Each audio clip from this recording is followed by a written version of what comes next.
स्वस्थ भारत के आज के अंक में आप सभी का बहुत बहुत स्वागत है। नमस्कार। अगर हम अपने शरीर के बारे में जानना चाहें तो हर किसी के अंदर कुछ ना कुछ जिज्ञासा होती ही है कि हमारे शरीर में जो अंग हैं वो कौन हैं, कैसे काम करते हैं, क्या सिस्टम है, किस तरह से हमारा पूरा शरीर संचालित होता है। तो हम आपको बताना चाहेंगे कि कई सिस्टम हमारे शरीर में है जो मिलकर हमारे शरीर को काम करने लायक, काम करने योग्य बनाते हैं, हमें स्वस्थ रखते हैं। तो आज उन्हीं सिस्टम्स में से आज हम बात करेंगे नर्वस सिस्टम की, यानी नर्व्स की, हमारे नसों के बारे में। आए दिन सुनते रहते हैं कि फलां को नसों से संबंधित ये समस्या हो गई, वो हो गई, लेकिन एक्चुअली क्या होता है, नस से संबंधित समस्याएं क्या हैं, क्यों होती हैं, कैसे हो जाती है और कैसे हम इसे ठीक कर सकते हैं, ये समस्याएं ठीक होती भी हैं या नहीं होती हैं। बहुत सारी बातें हैं जो आपको जानना बहुत ज़रूरी है। तो आपको बता दें कि आज विशेषज्ञ के रूप में हमारे साथ उपस्थित हैं सुप्रसिद्ध न्यूरोसर्जन हैं डॉक्टर अनिल कुमार, जो कि रिम्स रांची में न्यूरो विभाग में आप न्यूरोसर्जन के रूप में कार्यरत हैं। काफ़ी दिनों से सर आप अनुभवी एक चिकित्सक के रूप में कार्य कर रहे हैं। साथ ही साथ डीन हैं रिम्स रांची में और रांची यूनिवर्सिटी में भी, और पिछले कई सालों से आप HOD भी रहे हैं सर। तो आपका हम अपने स्टूडियो में बहुत बहुत स्वागत करते हैं सर। नमस्कार। धन्यवाद। मैं डॉक्टर अनिल कुमार आप सभी दर्शकों का इस स्वस्थ भारत कार्यक्रम में स्वागत करता हूं। हाँ सर, मतलब इतना महत्वपूर्ण है ये नसों से संबंधित, जो आप तो एज अ डॉक्टर देख ही रहे होंगे कि हर व्यक्ति में नस से संबंधित कुछ ना कुछ समस्याएं हो रही हैं। तो इसके पीछे क्या कारण है और क्या क्या समस्याएं होती हैं ये हम जरूर जानेंगे, लेकिन आम तौर पर अगर नसों से संबंधित बातें हम करते हैं तो इनमें क्या है, ये नसों से संबंधित समस्याएं क्या है? सबसे पहले तो मैं एक चीज साफ कर देना चाहूंगा कि नस, अक्सर लोग बोलते हैं कि मेरे नस में शिकायत हो गई। हाँ जी। तो नस हम लोग जो टेक्निकल टर्म्स में बोलते हैं, साइंटिफिक टर्म्स में, वो नर्व्स को बोलते हैं। लेकिन खून की नली जो रहती है, वेन्स रहते हैं, आर्टरी रहते हैं, उनको भी जब नस बोलते हैं। मेरे नस की बीमारी हाँ हाँ हाँ जी। है ना, जैसे कई वेन्स प्रोमिनेंट हो जाते हैं, वेरिकोज वेन होता है, तो वो नर्व्स से कोई मतलब नहीं है उसका, वो जनरल सर्जन या दूसरे लोगों का काम है। नर्व्स बेसिकली हम लोग को ये बात समझनी चाहिए कि पूरा जो ब्रेन है हमारा, वो बहुत ही विकसित कंप्यूटर है, जो आज के प्रेजेंट कंप्यूटर से भी ज्यादा फंक्शंस है उसके। जी, जी। और ब्रेन से स्पाइनल कॉर्ड निकलती है जो रीढ़ के हड्डियों के बीच से जाती है, और ब्रेन से भी बहुत सारे नर्व्स निकलते हैं, और स्पाइनल कॉर्ड से भी बहुत सारे नर्व्स निकलते हैं। अब इन नर्व्स में अगर कुछ भी दिक्कत होती है तो उसका पेन या उसके कारण वो ब्रेन तक जाता है उसका मैसेज, है ना। और हम लोग जो पेन फील करते हैं तो नर्व पे शिकायत होती है, लेकिन ब्रेन में हमारे वो पेन की फीलिंग होती है। जी जी जी। तो ये पूरा नर्व्स का जाल है हमारे शरीर में। जी जी जी, मतलब पूरी तंत्रिकाएं जो हैं पूरे शरीर में ऊपर से नीचे तक पूरी फैली हुई हैं। तो इन नसों का क्या काम होता है सर? अब हमारे ब्रेन जो हमारे अंगों को कंट्रोल करता है, वो शरीर के हाथ पैर से लेकर के सिर से लेकर कोई भी मसल्स, जो जितने मसल्स हैं हमारे शरीर में, वो नर्व्स से ही, अलग अलग नर्व्स से कंट्रोल होते हैं। अच्छा। और वो कंट्रोल ब्रेन के पास से। और नर्व्स में जो प्रॉब्लम आती है तो पहला चीज होता है पेन। और पेन दुखदाई होता है, किसी के लिए भी पेन कहीं भी हो जी, वो उसके कारण मुश्किल होती है। सिर्फ यही नहीं, जो हमारे जो अन्य अंग काम करते हैं, फेफड़ा है या फिर किडनी है या फिर आंत है, आंत में भी मूवमेंट्स होते हैं, तो वो भी कहीं ना कहीं नर्व्स उसके लिए जिम्मेदार है। नर्व्स से उनका मतलब नस से ही ये सारे जो अंग हैं वो संचालित होते हैं, कंट्रोल होता है। जी जी। तो जितने मसल्स हैं, अगर नर्व्स काम नहीं करेंगे तो मसल्स भी काम नहीं करेंगे। पेन होना एक अलग चीज है, और उसका और असर होना। तो पहला तो सिम्टम होता है पेन। अच्छा। उसके अलावा कहीं पे नस में अगर कुछ कारण से विकृति आती है, जी जी, तो सेंसेशन में फर्क हो सकता है। हाँ। छूने से ठंडा गर्म महसूस ना होना। उसके अलावा अगर उसमें ज्यादा गड़बड़ी आई तो मांसपेशियों में कमजोरी आ सकती है। अच्छा अच्छा। तो ये जो नसों से संबंधित जो आपने कार्य बताया है और किस तरह से इसमें मुश्किलें आती हैं, समस्याएं आती हैं, तो आम तौर पर सर जैसे आपने बताया कि दर्द होता है या फिर सेंसेशन नहीं लगता है, या तो इसमें कुछ कारण होते होंगे सर? जी बिल्कुल जी। कारण बहुत सारे हैं और इसको इस रूप में समझना चाहिए कि नस में कहीं भी दबाव होता है, कहीं भी, तो पेन होगा, और दबाव बढ़ता है तो सेंसेशन और मांसपेशियों में कमजोरी की शिकायत होती है। अच्छा। तो दबाव होना एक मैकेनिकल चीज है। तो अब जैसे हम लोग बोलते हैं सर्वाइकल हो गया, तो सर्वाइकल पेन जो होता है, तो सर्वाइकल पेन बहुत बार बाह में जाता है। अच्छा। क्योंकि सर्वाइकल एरिया जो होता है हमारा गर्दन में जो हड्डियां होती हैं वो 7 हड्डी होती हैं, और हर रीढ़ की हड्डी के बीच से एक नस निकलता है, वो नर्व निकलता है, वो हाथों में जाता है जी। तो जिसका अलग अलग डिस्ट्रीब्यूशन होता है। तो कौन सा नर्व इन्वॉल्वमेंट है उसके हिसाब से पेन होता है उसी एरिया में, नर्व के एरिया में पेन होगा।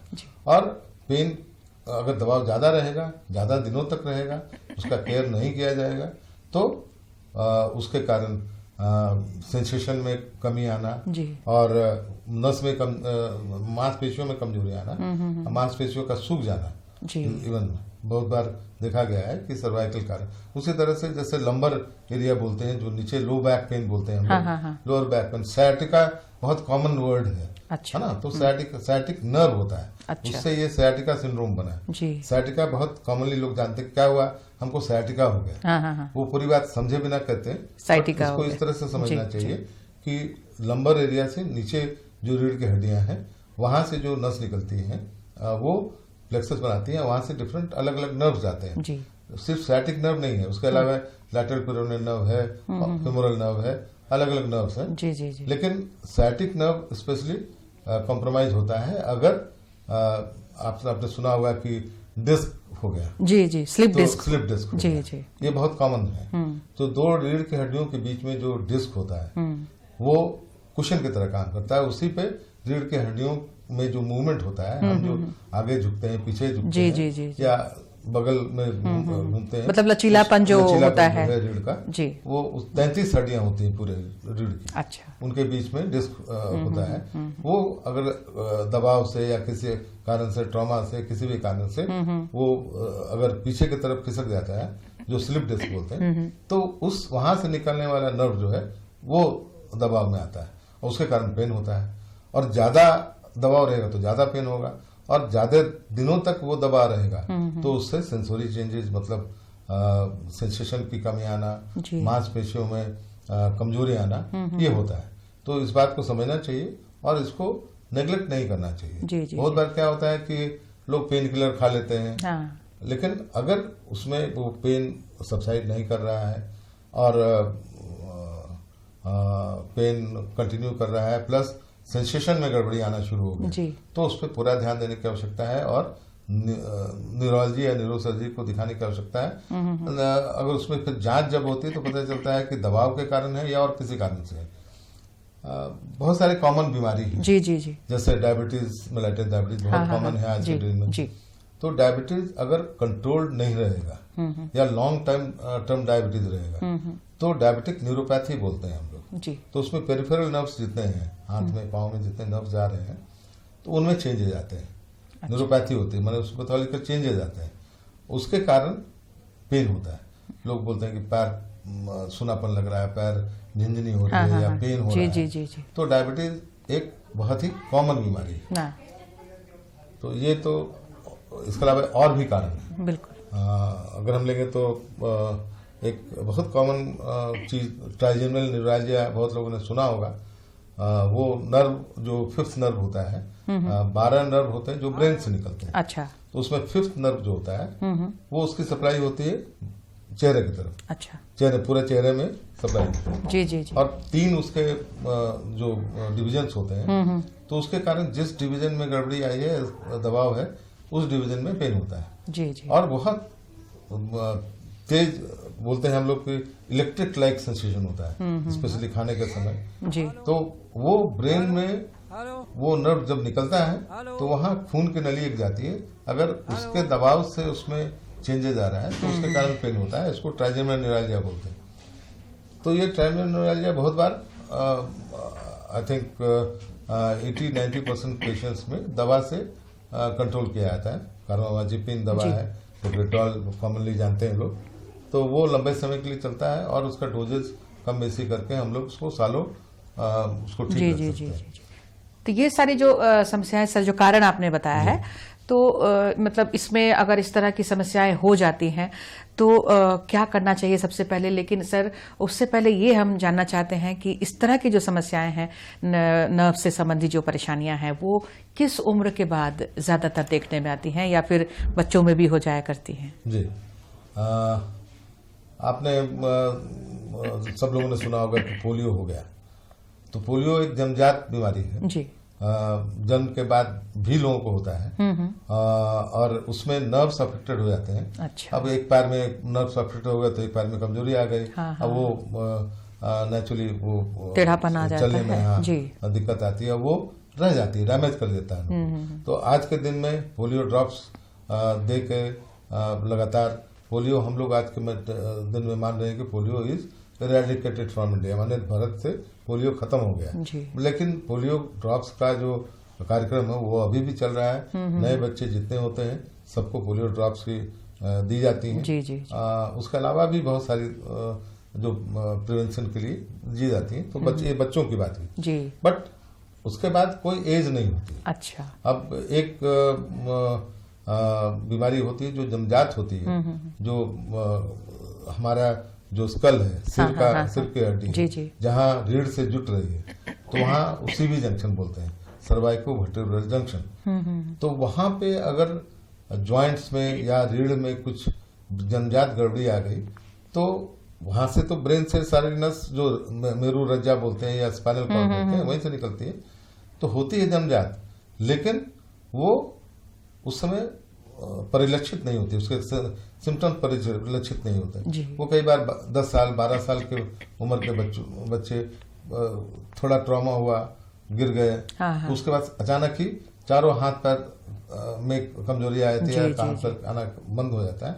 और वो फिर जब हम सिटी स्कैन या MRI कराते हैं तब पता लगता है कि वहां पे रीढ़ ज्वाइंट जो है स्कल का और रीढ़ का, वहां पे कंजेनिटल गड़बड़ी थी, जिससे कारण अभी माइनर ट्रॉमा से वो नस वहां दब गया, जो स्पाइनल कॉर्ड दब गया, उसके कारण चारों हाथ पैर में कमजोरी आ जाती। तो ये 10 साल की उम्र में भी, 14 साल की उम्र में, बहुत बार 20-25 साल की उम्र में भी परिलक्षित होती है, बट ये जी जी बिल्कुल। कई बार हमने सुना है कि बचपन में चोट लगी थी और बाद में पता चलता है कि वहां पे कमर में या कहीं पर दर्द हो रही है। तो मतलब अगर इस तरह से बच्चे गिरते हैं या किसी तरह का कोई एक्सीडेंट होता है तो ध्यान उसी समय देना चाहिए सर। जी बिल्कुल।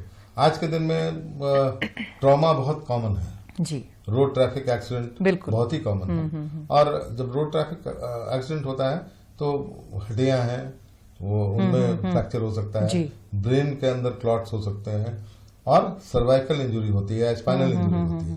सर्वाइकल इंजरी का मतलब हुआ कि जो गर्दन में जो रीढ़ की हड्डियां उसमें इंजरी, बाकी जो है लंबर एरिया है, थोरेसिक एरिया है, उसमें भी रीढ़ की हड्डी टूट जाती है। और रीढ़ की हड्डी टूटती है सिर्फ तो कोई बात नहीं, लेकिन अगर टूट के नस को डैमेज कर देती है तो पैरालिसिस हो जाता है। अगर गर्दन के नीचे की हड्डी टूटती है तो दोनों पांव में कमजोरी आती है, और गर्दन की हड्डी अगर टूटती है तो और वहां नस डैमेज होता है तो चारों हाथ पैर में कमजोरी आती है। अब इसमें दो चीजें हैं, एक तो है कि गर्दन की हड्डी टूटी या नस डैमेज हुआ, और हड्डी टूट के जगह पे है लेकिन नस डैमेज हुआ, उस समय जो जर्क होता है तो नस डैमेज हो जाता है। तो नस डैमेज जो हो जाता है उसको हम लोग कुछ नहीं कर सकते, वो धीरे धीरे सुधार होता है उसमें। लेकिन हड्डी अगर टूट के दबा रही है नस को तो उस दबाव को ऑपरेशन से द्वारा ठीक किया जा सकता है। और उसके बाद जगह उसके कई मेथड्स हैं, मैं उसमें नहीं जाऊंगा, बट उसको हम लोग उसका ऑपरेशन करते हैं और दबाव हट जाता है तो फिर उसमें सुधार होने की संभावना बढ़ जाती है। उसी तरह से अगर बैक में लंबर एरिया या थोरेसिक एरिया में रीढ़ की हड्डी टूट के नस को डैमेज करती है तो उसमें भी ऑपरेशन की आवश्यकता होती है। लेकिन इसका मतलब ये नहीं कि किसी को चोट लगा, नस में चोट लग गया है तो सबको ऑपरेशन करके ठीक हाँ जी जी। मतलब दवाइयों से भी इसका इलाज होता है। बहुत बार दवा से और धीरे धीरे इम्प्रूव करते हैं। अगर नस पूरी तरह डैमेज हो गया तो कई बार ऐसे रोगी बच तो जाते हैं लेकिन विकलांग रह जाते हैं। अच्छा। तो अलग अलग रोगियों में कितना नस में डैमेज है जी, उस बात पे ये निर्भर करता है कि उसकी आगे की जिंदगी कैसे रहेगी। जी बिल्कुल। और ब्रेन संबंधी अगर सर बहुत ज्यादा घातक समस्याओं की बात करते हैं अगर, कि जिसमें जीवन मरण की भी बातें आ जाती हैं, लाइक स्ट्रोक, इस तरह की चीजें, तो इसमें कौन सी? उसमें जाने के पहले मैं एक दो चीजें और जी बिल्कुल बोलना चाहूंगा। जरूर। कि एक मैंने डायबिटीज का नाम लिया लेकिन उसके अलावा और भी बीमारियां होती हैं। अच्छा। जैसे वस्कुलाइटिस है। हाँ। और सिस्टेमिक लूपस एरिथेमेटोस, मल्टीपल स्क्लेरोसिस, ये सब मेडिकल प्रॉब्लम्स हैं। जी जो कि मेडिसिन द्वारा ठीक किए जाते हैं, कंट्रोल किए जाते हैं। न्यूरोलॉजी के लोग इसमें इनका विशेष रहता है। और हम न्यूरोसर्जन हैं तो जैसे स्लिप डिस्क है उसका ऑपरेशन करना है। हाँ। रीढ़ की हड्डी घसर गई उसको जगह पे लाना है। उसके कारण बहुत सारे बीमारियों को हम लोग ठीक करते हैं और पेशेंट लगभग नॉर्मल जीवन जी पाए। बहुत सारे पेशेंट उसमें ठीक हो जाते हैं। बहुत सारे पेशेंट जो देर से विलम्ब से आते हैं, हाँ। साल भर से 2 साल से 3 साल से कहीं और इलाज कर रहे हैं। ट्यूमर होता है ना। तो ट्यूमर कहीं भी हो सकता है, गांठ हो जाना, ये ब्रेन में हो सकता है, स्पाइनल कॉर्ड में भी हो सकता है। तो स्पाइनल कॉर्ड में गांठ की बीमारी होती है और वो अगर सही टाइम पर, उसमें पेन होता है, दर्द होता है, थोड़ी कमजोरी आई, लोग ध्यान नहीं देते हैं, वो बढ़ जाता है तो पूरी कमजोरी आ जाती है, चलना फिरना बंद हो जाता है। तो अगर समय पे उसका डायग्नोसिस हो पाए, समय पे इसकी जांच हो पाए, पता लग पाए कि हाँ ट्यूमर है और समय पे हम लोग निकाल पाए, तो उसका फिर आगे उससे कोई डैमेज नहीं होता। मतलब लाइफ भी सिक्योर्ड होता है। लाइफ तो सिक्योर्ड होता ही है, लेकिन हाथ पैर में कमजोरी थोड़ी बहुत जो आती है वो रिकवर हो जाती है। अच्छा। और बहुत सारे रोगी ऐसे होते हैं जिनके पाँव में एकदम कमजोरी है, उठा के लोग ला रहे हैं और स्पाइनल ट्यूमर है, हम लोग ने ऑपरेशन किया है और वो 3 महीने से 6 महीने बाद लगभग 100% ठीक हो जाता है। तो उस तरह के कुछ इन्फेक्शन भी होते हैं, जैसे हर्पीज हो गया, आपने सुना होगा। तो हर्पीज एक वायरस है, हर्पीज जोस्टर, वो नर्व्स को इन्फेक्ट करता है और जिस नर्व को इन्फेक्ट करेगा उसके क्षेत्र में वो फफोले हो जाते हैं। अच्छा। तो फफोले हो जाते हैं तो लोग उस पर ध्यान नहीं देते हैं फफोला, लेकिन पेन किसी किसी में ज्यादा होता है। तो फफोले जो होते हैं वो तो सबसाइड कर जाते हैं 7 दिन में, लेकिन उसमें जो पेन होता है that is nerve pain, herpetic neuralgia बोलते हैं। उसके लिए विशेष दवाएं होती है, जैसे उसमें विकारोमाजिपिन, चाहे गाबापेंटिन, प्रिगाबेलिन इत्यादि दवाएं हैं जो उसमें देते हैं। कई बार महीनों देना पड़ता है, कई बार महीना 1.5 महीना देके वो खत्म हो जाता है। कुछ रोगियों में वो महीनों साल तक खाने की आवश्यकता पड़ती है। अब ब्रेन की बात आपने पूछी जी। तो ब्रेन, जैसा मैंने शुरू में ही कहा कि ब्रेन हमारा जो है वो सुपर कंप्यूटर भगवान के द्वारा बनाया हुआ, वो सुपर कंप्यूटर है और उसका कोई कंपैरिजन नहीं, किसी कंप्यूटर से उसकी तुलना नहीं की जा सकती। जी। उसमें आप सारे नर्व्स भी वहीं से आ रहे हैं, सारा कंट्रोल वहीं से हो रहा है, पूरे शरीर का, पूरे जो डायरेक्शंस है वो भी मिल रहे हैं। अंग ले लीजिए, हार्ट ले लीजिए, किडनी ले लीजिए, लंग्स ले लीजिए, आंत ले लीजिए, सारा कंट्रोल ब्रेन से होता है। जी। लोकल वहां कुछ गड़बड़ी आ गई, किडनी में ट्यूमर हो गया, किडनी खराब हो गया, किसी दूसरे कारण से अलग बात है, लेकिन कंट्रोल वहीं से होता है। जी। तो ब्रेन को ठीक रखना आवश्यक है। बहुत बार ओल्ड एज होने के कारण धीरे धीरे जब ब्रेन सिकुड़ जाता है तो उसके कारण कुछ बीमारियां होती है, डिजेनरेटिव चेंजेस के कारण। वो अलग अलग रोगियों में अलग अलग, जैसे हम लोग सुनते हैं कि डिमेंशिया हो गया, अल्जाइमर हो गया, तो ये ब्रेन से रिलेटेड है। लेकिन उसकी ज्यादातर 60 से ऊपर के लोगों को होती है, लेकिन कभी कभी पहले भी होती है, किसी और कारण से, इन्फेक्शन के कारण ब्रेन डैमेज हुआ, या जैसे आपने कहा स्ट्रोक के कारण। तो स्ट्रोक 2 तरह का होता है, इस पर हमने पहले भी चर्चा की है। लेकिन स्ट्रोक और ब्रेन स्ट्रोक, जैसे हार्ट अटैक बोलते हैं, वैसे ब्रेन अटैक कह सकते हैं इसको। और कई मामले जो हैं सर इसके बढ़ते जा रहे हैं, आप तो रोज देख ही रहे हैं। जी। आज के दिन जैसे डायबिटीज की संख्या बढ़ गई है, वैसे ब्लड प्रेशर, हाइपरटेंशन की बीमारी बहुत लोगों को हो गई। तो हम लोग बोलते हैं कि हाइपरटेंशन जो है, हाई ब्लड प्रेशर, कोई बीमारी नहीं है जब तक हम उसको कंट्रोल रखते हैं। आप कैसे भी कंट्रोल रखिए, होम्योपैथी खाइए, आयुर्वेदिक खाइए, कुछ देशी दवा करिए, अपना लाइफ स्टाइल चेंज करिए। कई बार टेंशन के कारण होता है, और भी कारण होते हैं। तो ब्लड प्रेशर को कंट्रोल रखना बहुत ही आवश्यक है और पहले हम लोग बोलते थे कि 40 साल के पहले ब्लड प्रेशर नहीं होता है। हाँ। लेकिन आज के दिन में 25 साल के, 30 साल के, 28 साल के मतलब कोई लिमिट नहीं है जी, अभी। अब उनमें भी पाया जा रहा है, क्योंकि लाइफस्टाइल हमारा बदल गया है। बिल्कुल। हमारे विशेष हमारे जो एम्स बदल गए हैं, तो उसको पूरा करने के लिए हम जद्दोजहद करते हैं मेंटली, फिजिकली, तो उससे टेंशन बढ़ता है और ब्लड प्रेशर बढ़ता है जी। तो ब्लड प्रेशर कंट्रोल रखना आवश्यक है। और ब्लड प्रेशर ज्यादा रहेगा तो ब्रेन में ब्लीडिंग होने की संभावना रहती है, और कई बार खून की नली अवरुद्ध हो जाने से ब्रेन में स्ट्रोक जो होता है वो ब्रेन को खून नहीं मिलने के कारण ब्रेन का कुछ एरिया डैमेज होता है, वो भी स्ट्रोक भी कहा जाता है। बट दोनों का इलाज अलग है। ब्रेन जिसमें खून का दौरा कम हो जाता है उसमें ब्लड थिनर देते हैं हम लोग, और वो उसको रिजॉल्व करता है, बचाता है। लेकिन अगर जो डैमेज हो गया उसको बचाना संभव नहीं। अगर बड़ा ब्लीड है तो एक साइड का लकवा हो जाएगा। बड़ा एरिया अगर स्ट्रोक में खून का दौरा कम होने से डैमेज हुआ तो एक साइड का लकवा होगा, और वो ज्यादा बड़ा होने से रिकवरी, मतलब इसमें भी पूरे नर्वस सिस्टम को असर इसमें पड़ जाता है। जी। तो इसके आफ्टर इफेक्ट्स में भी कुछ देखने को मिलते हैं सर? मान लीजिए कि ठीक हो गया पर्सन, उसके बाद भी कुछ चलता रहता है क्या? जी। अब अगर छोटा ब्लीड हुआ या छोटा खून का दौरा कम हुआ तो प्राय देखा जाता है कि 2-4 हफ्तों में वो पूरी तरह रिकवर कर जाता है। लेकिन उसको फिर ध्यान रखना है कि जिस कारण से हुआ, ब्लड प्रेशर कारण हुआ या डायबिटीज के कारण हुआ, साथ में डायबिटीज है, तो उसका ध्यान रखना पड़ता है, रेगुलर चेकअप पर रहना पड़ता है, और फिर से दोबारा ब्लड प्रेशर ना बढ़े, या ब्लड में कोलेस्ट्रॉल की लेवल मात्रा ना बढ़े। कोलेस्ट्रॉल की मात्रा बढ़ेगी तो उससे हार्ट अटैक भी होता है और ब्रेन अटैक भी होता है। तो इन सारी चीजों को फॉलो अप में रखना पड़ता है। तो किसी भी कभी भी इस तरह की सो कॉल्ड नस या नर्व्स की कुछ भी बीमारी हो तो उचित सलाह लेना चाहिए। और कई बार देखा गया है कि ब्लड प्रेशर की दवा लोग शुरू करते तो हैं, लेकिन उसके बाद फिर कई बार इरेगुलर हो मापने के बाद पता लगता है कि नॉर्मल हो गया। ये नॉर्मल हुआ इसलिए कि आपने दवा खा रखा है।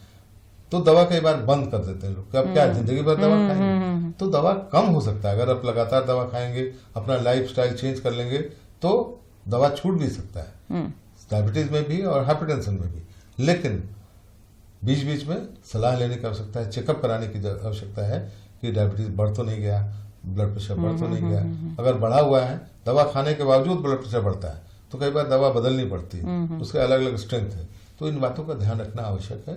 और विशेषकर 40-45 के से ज्यादा उम्र के जो लोग हैं उनके लिए विशेष आवश्यक है उसके ब्लड प्रेशर, डायबिटीज, इसको कंट्रोल रखा जाए, और ब्लड का टेस्ट करा के कोलेस्ट्रॉल लेवल इत्यादि। बिल्कुल। हाँ। बिल्कुल। तो ये तो सर आपने बताया कि जैसे डायबिटीज है, ब्लड प्रेशर है, और भी बहुत सारे कारणों का नाम आपने लिया है, बीमारियों का नाम लिया है, जिसके चलते हमारे नर्वस सिस्टम पर असर पड़ता है, हमारी नसों पर असर पड़ता है। तो आपसे ये जानना चाहेंगे सर कि क्या कुछ जो गलत आदतें हम अपना लेते हैं, जैसे खराब खान पान है, उसका तो जिक्र आपने किया ही है सर, नशा है या किसी भी तरह के नशे का सेवन है, क्या इनका भी असर हमारी नसों पर पड़ता है, उनकी सेहत पर? बिल्कुल। किसी भी तरह नशा किसी भी रूप में खराब होता है। कोई भी चीज, चाहे वो शराब हो या तंबाकू हो या कोई भी नशा हो। आजकल बहुत बार हम लोग सुनते हैं कि ड्रग की आदत लग गई। जी बिल्कुल। और यंगस्टर्स में होती है। जी। तो उसका इमीडिएट इफेक्ट जो होता है वो होता है कि नशे में आप कुछ भी करते हो, गाड़ी चला रहे हो तो एक्सीडेंट हो सकता है। बट लॉन्ग टर्म इफेक्ट जो होता है उससे नर्व्स और ब्रेन का डिजेनरेशन होता है, ब्रेन सिकुड़ जाता है।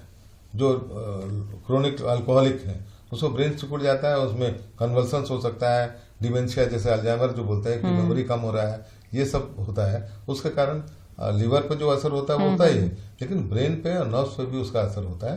तो किसी चीज का भी अति ठीक नहीं है। एक्चुअली नशा करना ही ठीक नहीं है, लेकिन बहुत लोग सिगरेट पीते हैं, बट सिगरेट का नंबर कितना है, कितने सालों से पी रहे हैं, तो अगर कुछ प्रॉब्लम होता है तो उनको छोड़ने की आवश्यकता है। बहुत बार हेड इंजरी के पेशेंट आते हैं या स्ट्रोक के पेशेंट आते हैं, पहले से जो आदतें रहती हैं, नशा करते हैं, तो हम लोग स्ट्रांगली रिकमेंड करते हैं कि वो ना करें, तभी फिर आगे उनका ब्रेन और नर्व्स ठीक रहेगा। जी बिल्कुल, बहुत अच्छी बात आपने कही है सर।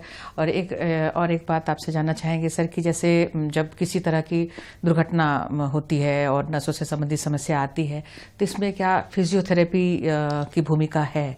जी जी, आपने बिल्कुल सही कहा।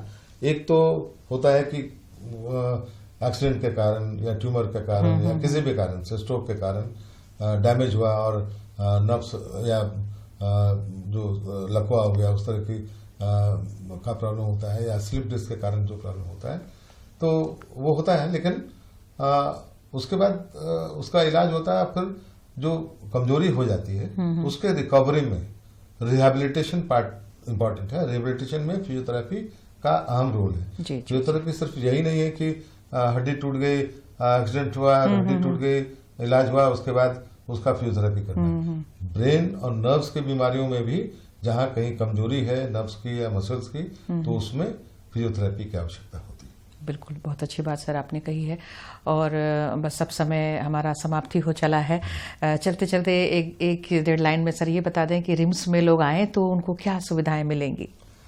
अभी आज के दिन रिम्स में सारे विभाग हैं और कुछ भी दिक्कत होने से थोड़ा वर्कलोड ज्यादा रहता है, भीड़ रहती है, लेकिन काम किसी का रुकता नहीं है।